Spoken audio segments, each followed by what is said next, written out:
মানুষ যদি আপনার নামে বাজে কথা বলে, আপনাকে নিয়ে রিউমার ছড়ায়, আপনার চরিত্র নিয়ে প্রশ্ন তোলে, সেক্ষেত্রে আপনার করণীয় কি? আপনি কি চাইলেই তার মুখে লাগাম টানতে পারবেন?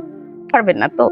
কিন্তু আপনি চাইলে ওই পরিস্থিতি কিভাবে নিয়ন্ত্রণ করতে হবে, ওই পরিস্থিতিতে আপনার করণীয় কি, সেইটা কিন্তু আপনি নির্ধারণ করতে পারেন, কারণ সেই লাগাম আপনার হাতে। আসলে মানুষের জীবন ছোট ছোট কিছু মুহূর্তের সমষ্টি। সেখানে ভালো মুহূর্ত থাকবে, খারাপ মুহূর্ত থাকবে। মানুষের উচিত কি জানেন? মানুষের উচিত কথার উপরে একটা ফিল্টার তৈরি করা। যেই কথাগুলো আপনার জীবনকে আপগ্রেড করবে, যে কথাগুলো শুনলে আপনি বেনিফিটেড হবেন, সেই কথাগুলো গ্রহণ করতে হবে।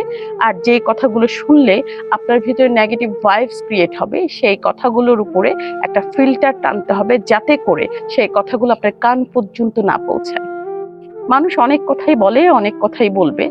আপনি ভালো কিছু করলেও সেখানেও মানুষ কোনো না কোনো একটা ভুল ধরবে, এটা মানুষের নেচার।